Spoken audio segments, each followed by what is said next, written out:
Bien, ahí está Brad Pitt haciendo los comentarios de deportes. Sí, fuera de cámara. Sí, Brad Pitt es un músico, cantante y bailarín. Lo vamos a llevar a Chaplin, a Brad Pitt, para que cante 2 o 3 canciones ahí y lo sometamos al público para ver si puede ser contratado. Tú sabes que alguno de los días. Hay un artista que lo llevan a un escenario enorme, ¿no? Y hay un grupo de críticos que están ahí delante para contratarlo. Y el tipo canta así emocionado, ta. Otra. Y el tipo, hombre, otra, ta. Otra. El tipo lleva 20 canciones y dice, señores y señores, me siento muy agradecido porque a la verdad que yo sé que a ustedes les han gustado mis canciones. Y dice, no. Es que cuando le pedimos otra es para que aprenda a cantar. Pero ese no es el caso de Brad Pitt. Y yo quiero que la gente no escucha hablando de Brad Pitt. Brad Pitt es uno de los exquisitos camarógrafos de este programa. Mírenlo ahí. Me vamos a explicarlo para que ustedes vean qué personaje. Mírenlo ahí. Miren. Ese Brad Pitt. Tipo que tiene feeling. No se crean que... Sí, no, eso no es así. No. Tipo con feeling. Entonces, nos sentimos contentos porque en el clásico de béisbol, pues le ganamos a Italia y le ganamos a Estados Unidos. Pues usted estaba jugando también. Por lo menos en algo le hemos ganado a Estados Unidos. ¿Verdad? Por lo menos en béisbol. Tú sabes que la gente de Twitter son geniales. Sí. Ayer me envió uno de los amigos de Twitter, Robinson Galvez, tu amigo, relacionista público del Correo Dominicano, de Impostón, que todo el que tuviera hoy cita en el consulado americano que no fuera, porque lo iban a quemar en venganza. Le va a quitar la visa. Sí. Mira, Mariano, a propósito de Twitter. De que ya tenemos un papa y Estados Unidos tiene un papá. República Dominicana. Sí. No, los argentinos dicen que ellos tenían el dios del fútbol, Maradona, y ahora tienen un papa, o sea que tienen agarrado a todo el mundo por el cuello. Mira, Mariano, antes de ayer yo tuiteé, porque alguien me preguntó, que en muy corto tiempo hemos visto en este siglo XXI 2 acontecimientos que han movido el mundo de habla castellana. Uno fue la muerte del presidente Hugo Chávez Frías en Venezuela, después de haber estado interno en el lecho de enfermo y haber luchado contra un cáncer, originalmente en la ingle, que fue operado todo eso, y finalmente muere. Y eso conmovió al mundo. En Asia, en la India, en Irán, Teherán, en todas partes vimos llorar a Hugo Chávez. En América Latina, obviamente, ya por su propia naturaleza, también. Pero ahora Venezuela se debate entre concluir las exequias, el enterramiento del presidente Hugo Chávez. Ya dice el presidente Maduro que no va a ser posible momificarlo, como se tenía pensado, porque es un proceso que había que iniciarlo en el momento del fallecimiento. De inmediato había que iniciar el proceso. Entonces, hay un proceso interno en donde ya se ha convocado a elecciones para el próximo 14 de abril y que hay 14 días, mejor dicho, 10 días para hacer campaña electoral, porque hoy estamos a 15, a 16 de marzo. Entonces, ese es el proceso de Venezuela que podemos seguir analizándolo ahorita, entre un rato, para entonces entrar en el otro aspecto. Ese acontecimiento estuvo en la opinión pública mundial durante mucho tiempo. Entonces, eso se detuvo un poco y dio lugar entonces a la elección del nuevo pontífice de descendencia de padre y madre italiano, nacido en Argentina, Jorge María Bergoglio.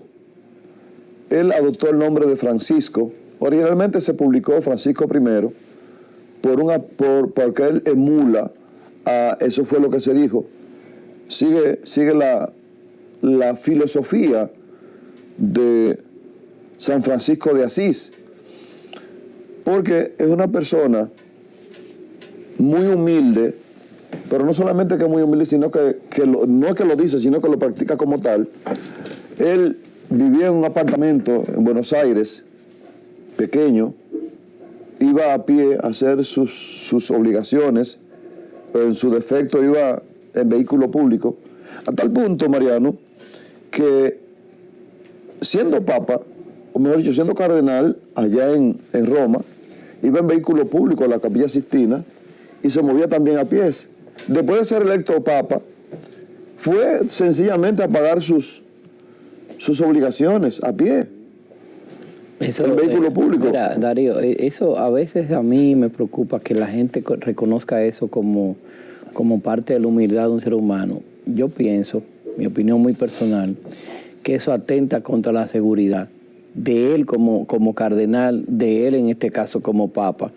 Usted sabe que hay demasiada gente desequilibrada mentalmente y no es el primero de los papas que se pueden sentir amenazados o que pueden tener un atentado.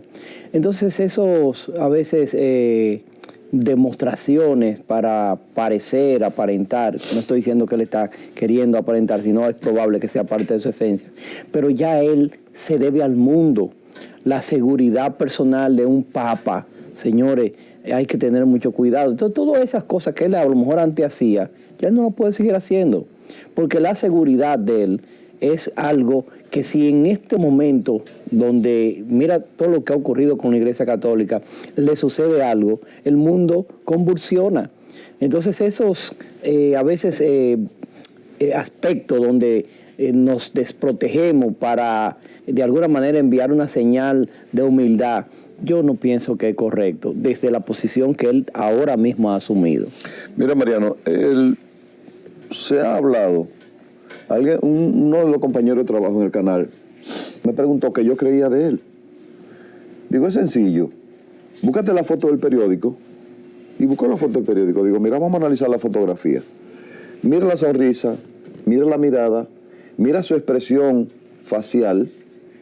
Y fíjate cómo él coloca la mano hacia el público. Eso es una muestra de sinceridad y de tranquilidad espiritual. Cuando las personas muestran la mano, ¿verdad? Una muestra de que son una persona auténtica. Íntegro, totalmente. Entonces yo le decía, mira, me resulta como hasta familiar por la mirada y la expresión que él tiene. No así el papa anterior. No me resultaba como tan familiar, como tan cercano. Pero además, ese nuevo papa fue asesor de el papa que recién renunció, que hacía cerca de 600 años que no renunciaba un papa, pero que haya un papa vivo, renunciante vivo. Se habla en informaciones extraoficiales que él está muy enfermo, pero también se habla, Mariano, de que el papa renunció porque tenía grandes conflictos, inclusive hasta con su asistente más cercano, que le había faltado y porque había cometido actos no prudenciales, en contra de la prudencia y en contra de las normas de la Iglesia. Entonces, se plantea, Mariano, que este nuevo Papa, Francisco, va a enfrentar o tendrá que enfrentar muchos retos importantes en el sentido de que se había perdido parte de la feligresía católica y se había ido trasladando poco a poco a otras denominaciones religiosas, a los pentecostales, a los cristianos practicantes de otra denominación no católica. Pero además, Mariano, se enfrenta a una situación en la que él tiene que reactivar la fe católica e iniciar un proceso de recuperación de la Iglesia Católica en términos de feligresía.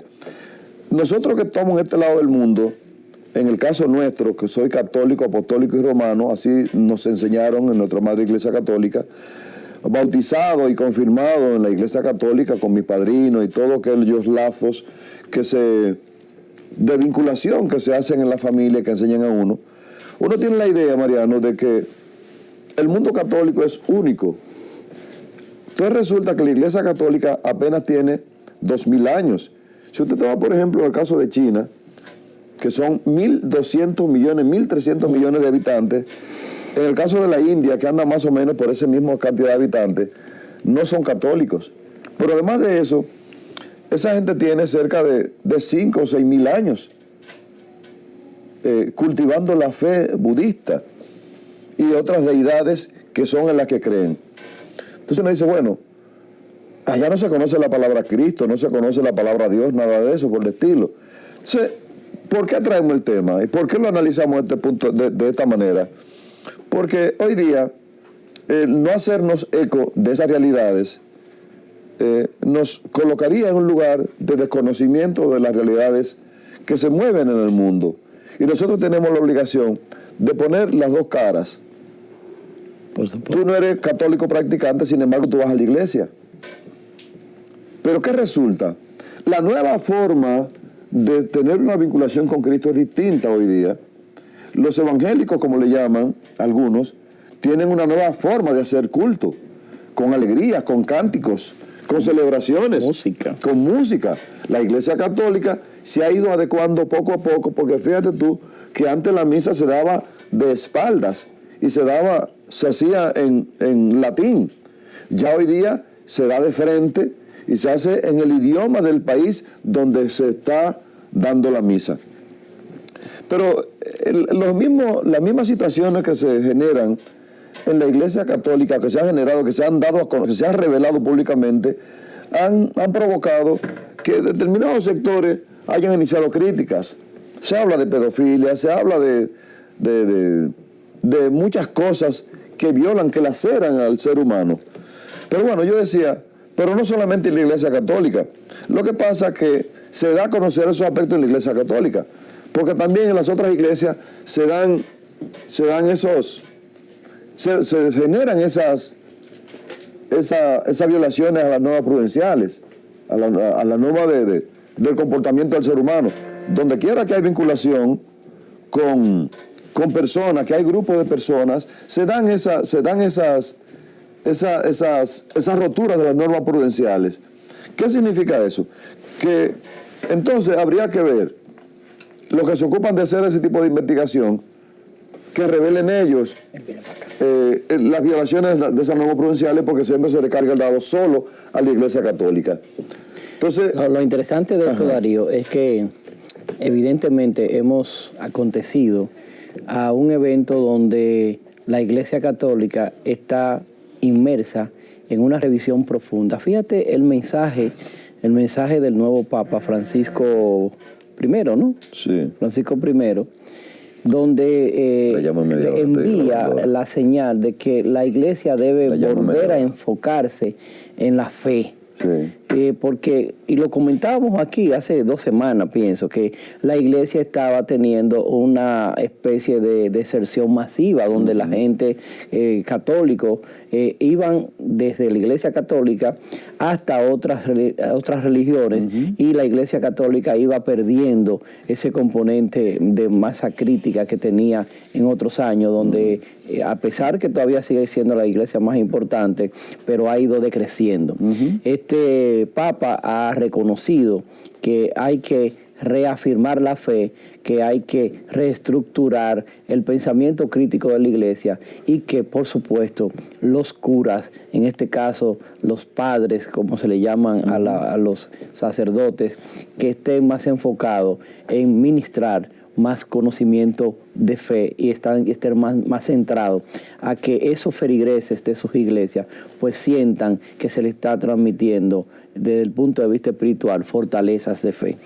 Hay un aspecto, Mariano, que debemos resaltar, y es que todos los papas, cuando son juramentados, cuando son elegidos, lo que hacen es la señal de la cruz y piden la bendición para sus ciudadanos. Este Papa lo que pidió fue que oren por él, que recen por él, distinto a todo lo que había ocurrido en todas las demás épocas pasadas. Enfrenta entonces, Francisco, tiene varios retos. El primero es de concitar el nuevo interés a través de la evangelización, la motivación. El segundo reto que enfrenta es de restablecer la fe en la Iglesia Católica. Y el tercer reto es ver de qué manera esa debilidad se convierte en fortaleza, la de las críticas por la violación de las normas prudenciales que nos enseñaron a todos y que el mundo católico pues ha seguido con mucho interés. Yo quiero Por leer, suerte que es una persona muy agradable y que habla un español perfecto. yo quiero leer esto, Darío. Adelante. Papa pide Iglesia se aleje de lo mundano y vuelva al Evangelio. El Papa Francisco ha hecho en su primera homilía como pontífice un llamamiento para que la Iglesia Católica no olvide su misión primordial de reclamar el mensaje de Jesucristo para evitar caer en el riesgo de ser considerados una ONG compasiva. En su primera Eucaristía, el recién nombrado Papa ha hablado en italiano sin utilizar anotaciones en papel y ha asegurado que la Iglesia debe huir de lo mundano y centrarse más en los evangelios. El Papa Francisco ha conducido en la tarde de este jueves su primera misa, alternando latín e italiano sin la ayuda de papeles, con un tono didáctico y gesticulando abundantemente. En la homilía ha explicado que cuando caminamos, edificamos y confesamos sin llevar la cruz de Cristo, obispos, cardenales, papas, somos mundanos, pero no discípulos de Cristo.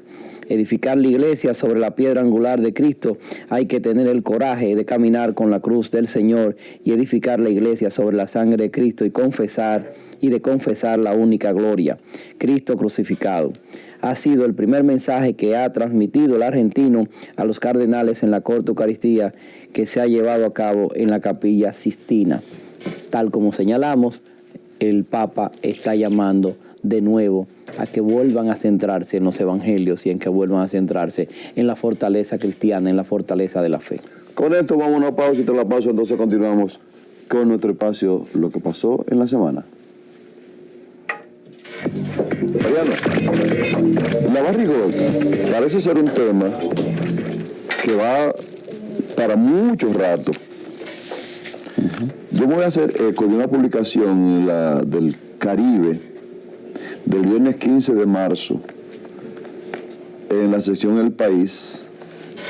Barry Gold violó leyes que norman importaciones. La retención de un embarque de doré es la mezcla de oro y plata. Lo único que uno no sabe cuál es el porcentaje de uno y cuál es el porcentaje del otro. De la minera Barrigol, Pueblo Viejo, Dominicana, se debió a que la minera incumplió la ley 140.00, dificultándole a la Dirección General de Aduanas la verificación física de la mercancía que se proyectaba exportar. Ese cargamentico, déjeme leerle. Hay cosas que yo no entiendo. Espérese, que guindando parecen coco. La empresa minera ha declarado incorrectamente los embarques. Ustedes están escuchando. Los embarques que ha realizado hasta el momento, porque no indica claramente qué tipo de metal exporta, según le indica a la DGA en una carta que le emitió el 7 del mes en curso. A la DGA explicó que cuando sus inspectores en el aeropuerto de las Américas iban a proceder a realizar la verificación en presencia de los representantes de la empresa minera, estos manifestaron que era imposible realizar la misma. Es decir, ellos son los dueños del país, porque como en mi casa yo entro y salgo cuando me da la gana, yo entro y saco lo que yo quiero en mi casa. Ellos en su casa, que es el país, nuestro país, ellos entran y salen y sacan y entran lo que les da la gana. Bien, eso es lo que dice ahí. Debido a que los empaques tenían sellos de seguridad que debían llegar intactos al lugar de destino y que no existían reemplazos, lo que le impidió, o sea, eran los únicos sellos que habían, ahí se terminaron todo cuando le pusieron eso. Bien, entonces, lo que impidió que los oficiales de aduana cumplieran con lo que establece la ley para ese tipo de exportación. Es decir, si yo llevo ahí, ¿qué le digo?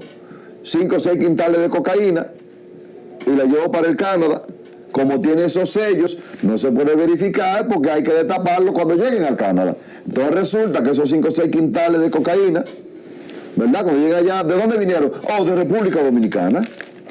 Porque como no se puede ver lo que se está sacando. Ahora, oye esta información, Darío. Vamos a ver, me queda un parrafito aquí. Hay cosas que yo no entiendo. La DGA explicó que ante esa situación, los representantes de la empresa minera se comprometieron a gestionar los sellos de reemplazo que serían colocados a los empaques luego de que se realice la inspección que manda la ley.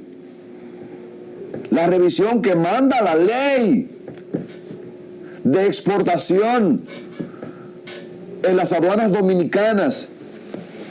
Darío, ¿qué cuesta más? ¿1 kilo de cocaína? Depende de la cocaína donde esté. Si está en donde se produce o si está en los Estados Unidos. Usted no me ha dejado de preguntar. Ah, ok, adelante. ¿Puedo? Sí, adelante. ¿Cuánto cuesta una onza de oro? De oro. Eso debe costar hoy día cerca de $1,900. Ok. ¿Por qué apagan el aire? Ajá. Lo cual quiere decir, yo así pensando, que el oro ahora mismo es más importante que la cocaína. Claro. ¿Verdad que sí? Bueno, ¿cómo lo venden en el barrio suyo? ¿El qué? La cocaína. Que dice que más que... Déjeme llamar a Roberto Lebrón para preguntarle. ¿Usted quiere? No, Roberto Lebrón okay. no tiene un punto. No, pero sabe de eso porque él trabaja en la Dirección Nacional de Control de Drogas. Información. Él sabe, ajá. ¿Tú crees que una persona tan brillante como Roberto Lebrón, encargado de relaciones públicas, no lo vende? Pero está informado, es el hombre más informado de ese sector. Bien, adelante, estamos hablando de oro. Lo que estoy diciendo... Ajá. Como medio fresco preguntándome que sí, que cuánto cuesta. Y primero, yo no vivo en un barrio, para que usted no sea tan atrevido. Continúe. Lo que le quiero decir es, a usted, amigo televidente, si nosotros tenemos tantas instituciones que están controlando ahora mismo la salida del país de 1 kilo de cocaína, 4 kilos, 5 kilos de cocaína, que cuesta menos que 1 kilo de droga, porque ¿cuánta onza tiene 1 kilo? 1 kilo. 1 kilo, si una libra tiene 16, debe ser 32 onzas. Pues son 2.20. Entonces, si 1 kilo tiene 32 onzas. 32, 33 debe ser. Y cuesta $1,000. Estamos hablando que 1 kilo de oro cuesta $32,000.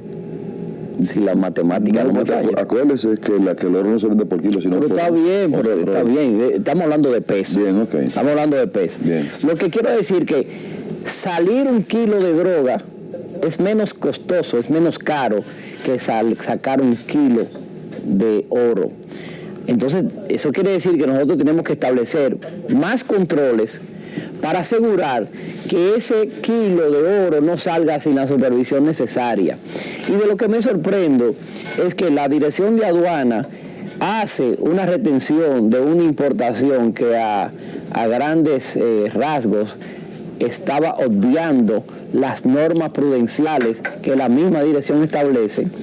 Entonces veo aquí que hay una reunión hoy, ahora mismo, que estamos grabando este programa, que los ejecutivos de la barra están reunidos con autoridades de la Dirección General de Aduanas con el fin de solucionar el impasse surgido a raíz de la retención en el aeropuerto de las Américas con un cargamento de oro y plata propiedad de la minera.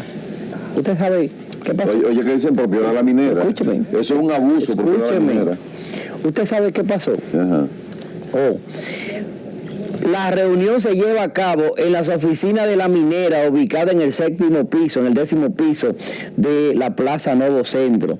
A esa reunión está el director de aduana, Fernando Fernández, mi amigo Gregorio Lora, mi amigo Heriberto Minaya, que es su director también técnico de aduana, y director de informáticas, y además Josefina Yarul, consultora jurídica.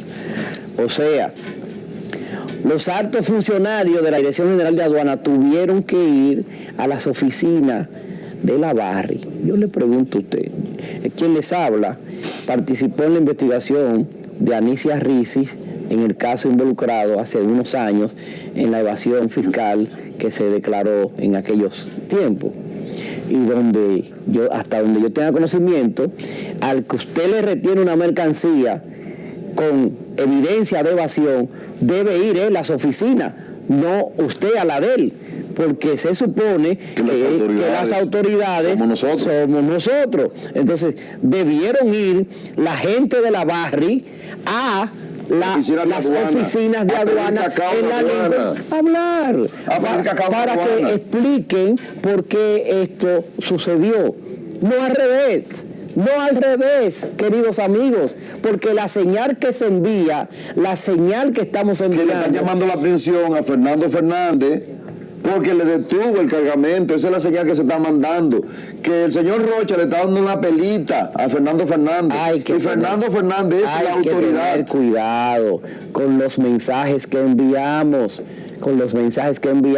Quien debe ir a las oficinas del retentor, aduana, que es la Dirección General de Aduana, es el posible, el evidente evasor, no al revés. Entonces, vamos a ver si nosotros... Como a nosotros no nos van a hacer caso, esto no lo ve nadie. Sí, está bien. Esto no nos van a hacer caso porque, dime tú, a lo mejor si lo ven 2 o 3, díganle a Fernando Fernández que lo están cogiendo de pendejo. Y Gregorio Lora, mi amigo, sabe que lo que estoy diciendo es así, porque estuvo involucrado en esa investigación completamente con nosotros, involucrado desde este lado, desde el lado de los investigadores. No me vengan con la monserga de que los cortés no quitan los valientes, que eso es otra cosa. Además, ellos han sido irrespetuosos, Darío. Si tú me dices que son una persona que han sido de alguna forma... el presidente Danilo Medina lanzó de alguna forma en el Congreso una carta donde pidió conciliación, y la respuesta que le dieron al presidente Danilo Medina, en carpeta. Pero por Dios, y ahora ¿usted quiere más falta de respeto que ahora mandan a buscar a Fernando Fernández, el director de aduana, para darle una pila y llamarle la atención? Tenga cuidado si para otro embarque. No, este pueblo está con Danilo Medina. Y ese equipo, este pueblo respalda todas esas decisiones que van en vías de recuperar el orden en el país. Ese equipo que conforma esa comisión, que conozco de esos 4 que menciona este periódico de tu hermano y amigo Saúl Pimentel, almomento.net, que es de donde lo estoy leyendo. Fernando Fernández, director de aduana, Gregorio Lora, su director, Heriberto Minaya, director de informática, que también creo que es su director de aduana, y Josefina Yurul, consultora jurídica. Ese equipo que está ahí es un excelente equipo técnico. O sea, no bajo ningún concepto a ese equipo se le va a burlar. Y yo no estoy de alguna forma criticando que el equipo no sabe lo que está haciendo. Lo que yo estoy hablando de normas prudenciales y protocolares, quien debe ir, porque usted que está evadiendo a mis oficinas, cuando yo le retengo la mercancía, cuando yo de alguna forma descubro que usted está haciendo algo incorrecto, yo lo mando a buscar. ¿Tú sabes por qué lo mando a buscar para hablar con usted? ¿Tú sabes por qué tuve que abandonar la profesión de auditor? La profesión de contador público, pero con especialidad en auditoría. ¿Tú sabes por qué? Porque cuando hice mi última auditoría, tuve que irme del país. Así es. Porque cuando presenté el informe de lo que estaba ocurriendo en esa empresa, por ser honesto, serio, y no vender la auditoría, mejor preferí irme del país para que no me mataran. Lo que pasa es que es muy difícil desde esta tribuna hacer conciencia de la responsabilidad que se asume cuando uno tiene una posición pública de mucha responsabilidad como esa, porque los auditores que fueron a hacer la inspección de esa mercancía, ustedes pueden estar seguros que a esta hora le han dado una reprimenda o 2, casi seguro. Y ahora, como Manuel Rocha, todo el mundo conoce a su accionar en América Latina, todo el mundo conoce ese pájaro de mal agüero que es Manuel Rocha. Hey. Oigan esto. No haga pausa. Oigan esto. Usted hizo pausa en lo que dijo. que no haga pausa, diga la frase completa. Claro, porque usted, yo le voy a decir una revelación, se detiene en una parte, entonces confunde al televidente. El presidente de la Comisión de Justicia de la Cámara de Diputados advirtió ayer que si es necesario hará uso del artículo 185 de la Constitución para invalidar el contrato de la Barrick porque él mismo viola derechos fundamentales. Demóstenes Martínez precisó que el contrato violó los artículos 15, 17, 59, 66, 67, 220 y 221 de la Constitución referentes a la salud y de los tratados internacionales sobre el uso de cianuro y contaminación de las aguas que consumen los pobladores. Nosotros no hemos pedido, lo que pasó en la semana, no ha pedido que se rompa el contrato. Pero ahora nosotros pedimos más, no que se rompa el contrato, pero que sí se aplique la ley de manera profunda y ejemplarizadora y que se termine de impulsar el proyecto de los rayos X. Tengo entendido que los rayos X detectan hasta un moquito e inclusive pudieron haber determinado qué cosa se podía determinar, si era oro, si era plata o si era cianuro o qué era lo que tenían en los benditos furgones. Mira, Darío.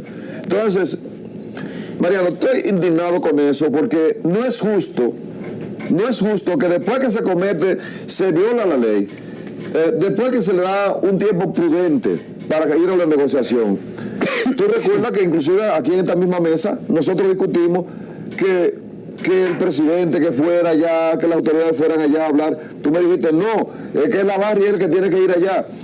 Entonces resulta que seguimos con la misma metodología, que hay que salir corriendo de toda la Barrick para ver qué es lo que pasa. No, aquí hay que ser congruente.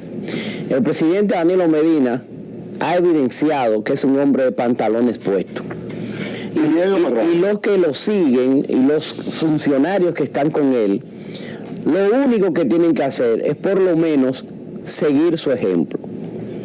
Eso quiere decir que tenemos que tener más valentía. El gobierno debe exigir lo que el presidente Danilo Medina propuso en el Congreso. Mariano, mira. Y ya está bueno de andar con paños tibios. Mira Mariano, Pelegrín ha hablado por muchos años de la voracidad y el rentismo empresarial que exhiben muchos dueños de empresas que solo ven el dinero a como de lugar. Ha habido un silencio sepulcral con relación a esto de la Barrick por parte del empresariado. ¿Ustedes saben por qué? Sencillo, porque es que la Barrick le ha llenado la boca de dinero a todos. A todos. Dicen, no, son 790 millones de dólares que se ha gastado en el mercado. Bueno, usted quiere traerlo de otro lado. ¿Tú sabes qué están haciendo, Mariano? Se llevan el oro derecho en helicóptero y una parte de ellos lo procesan allá. ¿Que lo llevan en helicóptero para dónde? Al aeropuerto. Y del aeropuerto lo mandan aviones, se lo llevan, lo procesan allá. Nosotros lo vendemos por tonelada y ahí después lo traen y lo venden a nosotros. Como oro y plata. Sí, como dólares. La exportación. Correcto, como materia prima. Claro, porque evaden 2 veces. Entonces, mira, no ha habido una sola opinión pública del empresariado. Yo quiero, sí, lo que da es pena. Yo quiero, a mí me encantaría tenemos que ir a una pausa. Que el Colegio Dominicano de Abogados, y esto es un llamado a nuestro primo hermano, el doctor José Fernando Pérez Borque, opine sobre este impasse que hay de por medio un contrato internacional. Que se la juegue ahora. ¿Y por qué participación ciudadana? A mí me encantaría que el Colegio Dominicano de Abogados dé un pronunciamiento, una opinión técnica sobre este particular. Mariano, el colegio, oiga bien, acércate aquí un poquito, atiende, ¿cómo es? Sotero. El Colegio de Abogados, participación ciudadana, Pancho Álvarez, habla. La gente de Estoy Harto, la gente de, ¿cómo se llaman los otros? Estoy Harto, ¿cómo se llaman los otros? La FINJU. La FINJU no, los otros, esos grupúsculos que andan ahí atrás de cuarto, los de la bandera amarilla. No sé. ¿Cómo se llaman eso? No sé.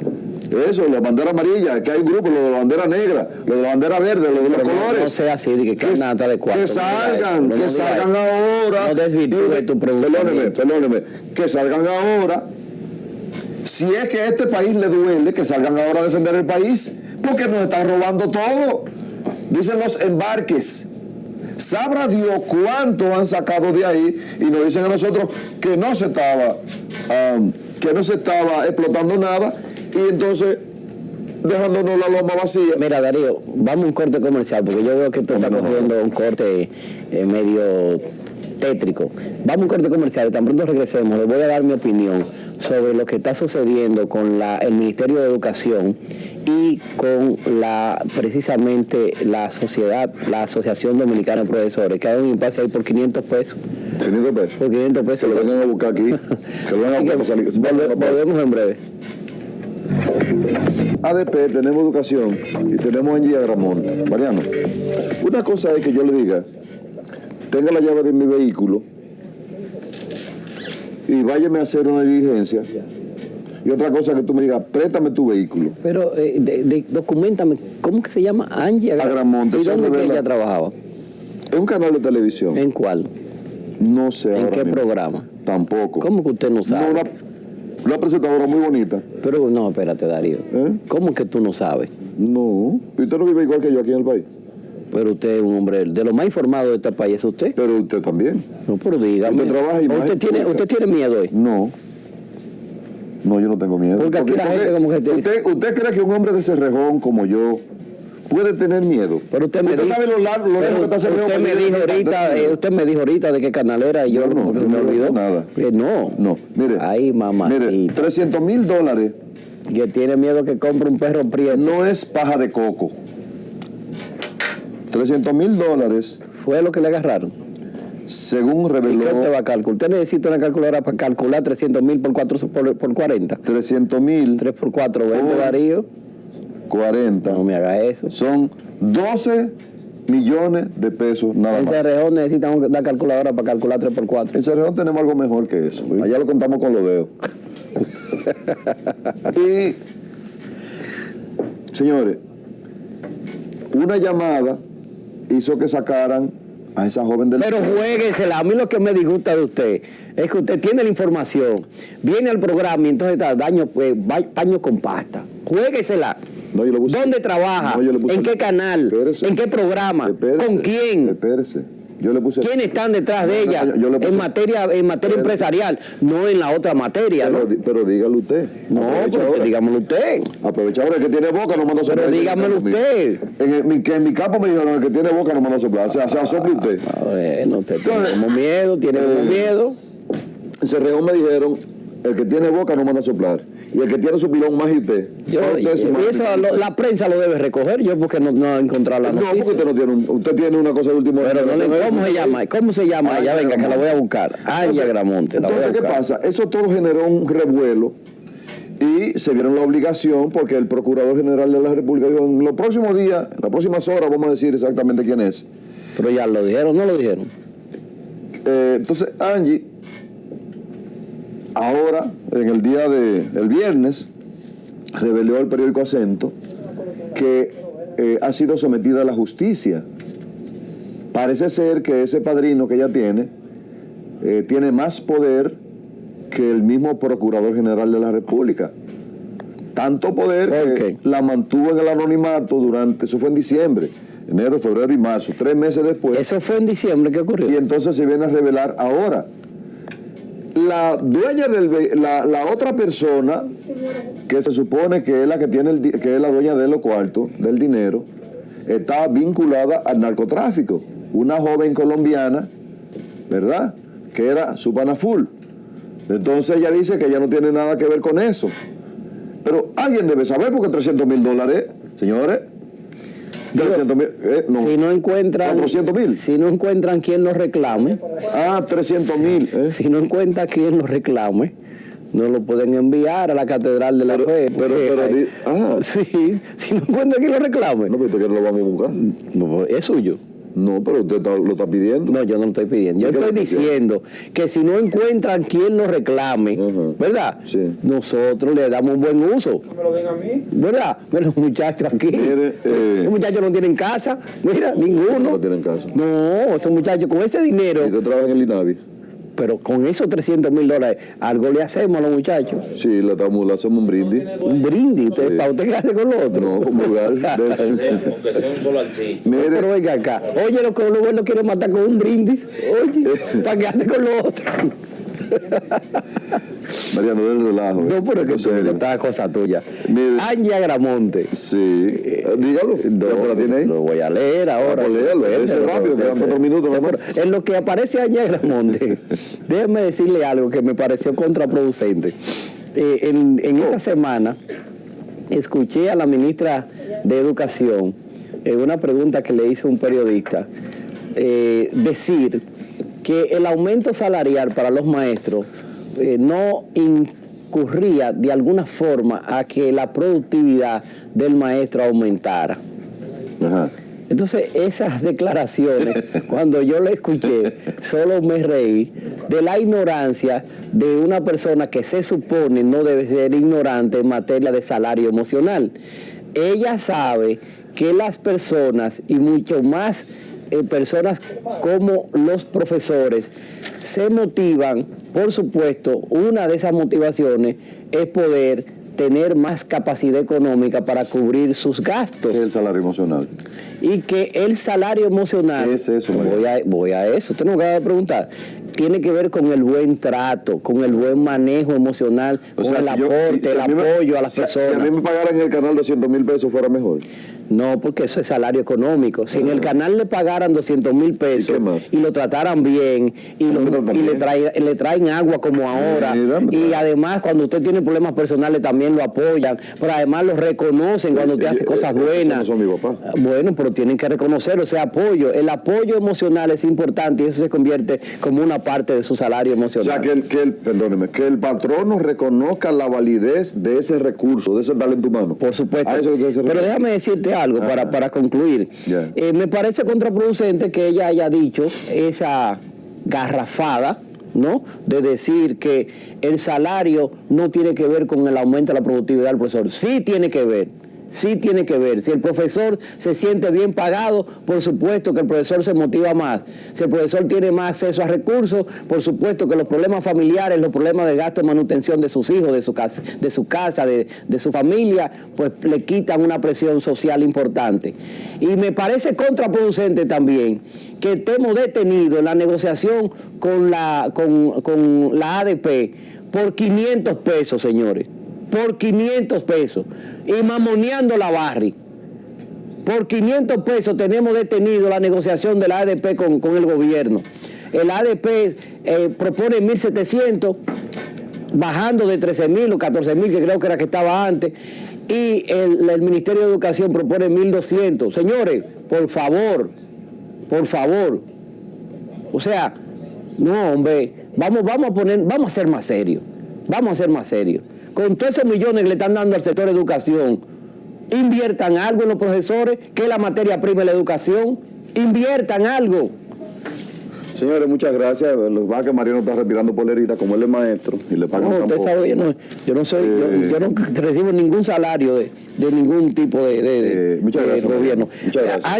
Angie Aramonte, no le digo. Se acabó el tiempo. Ahora se acabó el tiempo. ¿Pero qué es lo que te Usted quiero como decir? que tiene miedo. Diga. Usted tiene miedo. Aproveche, diga. Darío Cuba, deje el miedo, Darío. Diga. Dice aquí Ajá. que esa persona, Ajá. es una presentadora. Preséntelo ahí para que lo vean. Está la foto de ella ahí. Aquí está la foto de Pues ella. preséntela. ¿Cuál es el Lo miedo? estoy abriendo. Pues tire, termine. No, pero, ¿y Se por acabó el qué? tiempo. ¿Y por qué tiene Se miedo? acabó el tiempo. Vamos a ver. No se ha acabado, no. Preséntela. Vamos a ver. Ahora él como que tiene miedo. A ver. Se acabó el tiempo, diga. No se ha acabado. Mire la foto. Aquí está la foto, mire. Sotero no quiere enfocar eso. Que ahora. una mamá sota.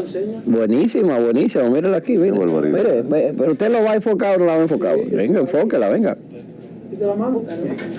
Mírela ahí. Pero usted no dijo nada, no, que está enseñando fotos ahí nada más. Oh, Pero es verdad, sí. míralo ahí. Señores, Gracias por estar con nosotros. Usted. Será pues hasta la próxima semana que tendremos una nueva emisión de nuestro espacio, Lo que pasó en la semana. Señor Mariano, será hasta luego. Señor le bendiga. Es el miedo.